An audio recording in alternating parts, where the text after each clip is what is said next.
আসসালামু আলাইকুম। ক্লাস 9 এবং 10 শিক্ষার্থীদের জন্য গুরুত্বপূর্ণ আকাইদের অংশের প্রশ্ন, যেমন আল্লাহ হুয়া শারিউন বলতে কী বোঝো?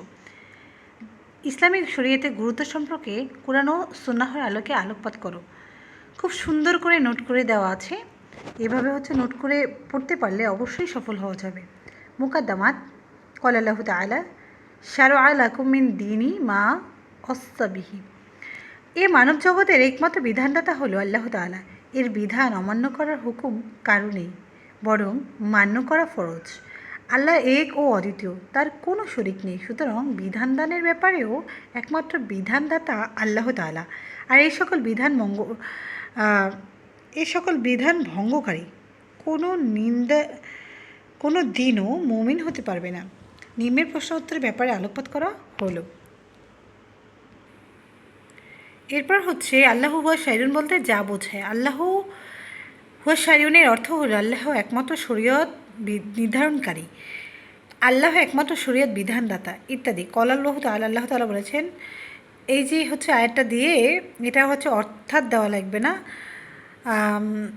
এরপর এখানে শরীয়ত আমি তোমাদের প্রত্যেকের জন্য শরীয়ত স্পর্শ পথ নির্ধারণ করেছি। এটা আল্লাহর কোরআনের আয়াতের অর্থ। আল্লাহ তাআলা হলো সর্বময় ক্ষমতার মালিক। ইসলামের একমাত্র বিধানদাতা হলেন একমাত্র আল্লাহ তাআলা। তিনি একমাত্র শরীয়ত নির্ধারণকারী সকল মুসলমানের জন্য। একে স্বীকার করা ফরজ। সকল ক্ষমতার উৎস একমাত্র আল্লাহ তাআলা এবং তিনি শরীয়ত নির্ধারণকারী ও বিধানদাতা। এটুক দিলেই হবে। এটুক দিয়ে এরপর এটা তো পুরো একটা সংঘাত। সেই জন্য এই কথা মনে প্রাণে বিশ্বাস করাকে তাওহীদ ফিল হুকুক তথা আইনগত একত্ববাদ বলা হয়। শুধু তাওহীদ ফিল হুকুক বললেই হবে। তারপর কুরআন সুন্নাহর আলোকে ইসলামী শরীয়তের গুরুত্ব। আল্লাহ কর্তৃক নির্ধারিত ইসলামী শরীয়ত মহান আল্লাহ কর্তৃক নির্ধারিত এবং তা পালন করা প্রত্যেক মানুষ ও জিন জাতির জন্য ফরজ। আল্লাহ এক এবং অদ্বিতীয়, তার কোনো শরিক নেই। এখানে দলিল লিখে আল্লাহু তাআলা কুল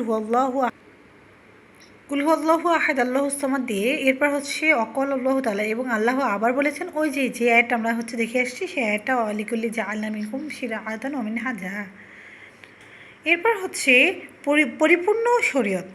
এই শরীয়ত মহানবী সাল্লাল্লাহু আলাইহি সাল্লামের মাধ্যমে পরিপূর্ণতা লাভ করে। তাই ইসলামী শরীয়ত হলো পূর্ণাঙ্গ পরিপূর্ণ শরীয়ত। এই শরীয়ত অমান্য করার কারো কোনো সুযোগ নেই, বরং এই শরীয়ত সকল মানুষ ও জিন জাতির জন্য মান্য করা ফরজ। শারআ লাকুম মিনাদ দীনি মা ওয়াসা বিহি। এরপর অপরিহার্য শরীয়ত। আল্লাহ কর্তৃক নিয়োজিত শরিয়ার বিধান অমান্য করার কোনো সুযোগ নেই। ইসলাম যে ব্যাপারে সিদ্ধান্ত দিয়েছে সে বিষয়ে যেভাবেই হোক গ্রহণ করতে হবে। আল্লাহর হুকুম মানতে হবে। তার ইবাদত এবং শরিয়া বিধান আমাদের জন্য অপরিহার্য। এরপর ক্বালা আল্লাহু তাআলা ওয়াকাদা রাব্বুকা আল্লা তা'বুদু ইল্লা ইয়াহু। এরপর এটা দিয়ে এটা অলক্ষণীয় বিধান, অমঙ্গনীয় বিধান, লিখছে না, অলঙ্ঘনীয় বিধান।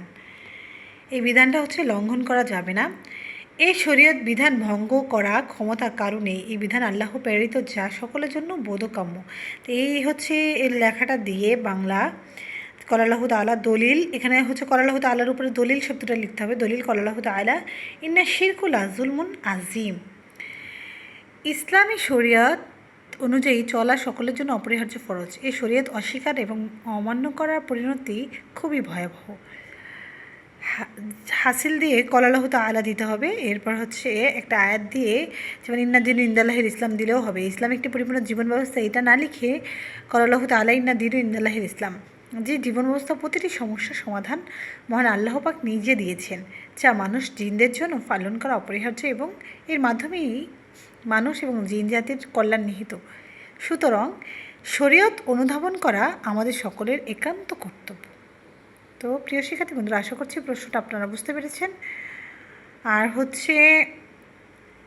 9-10 শিক্ষার্থীদের জন্য সর্বপ্রথম প্রশ্নই এটা খুব গুরুত্বপূর্ণ প্রশ্ন, যেটা নোট করা হয় না। নর্মালি টিচাররা কখনো নোট করে দেয় না, তবে আমি নোট করে দিয়েছি। যদি তোমাদের ভালো লাগে অবশ্যই তোমরা নোট করে এখান থেকে নিয়ে পড়বে এবং তোমার ফ্রেন্ডদের কাছে শেয়ার করে দেবে। অবশ্যই আমার চ্যানেলটি সাবস্ক্রাইব করে পাশে থাকবে। আসসালামু আলাইকুম ওয়া রাহমাতুল্লাহি ওয়া বারাকাতুহু।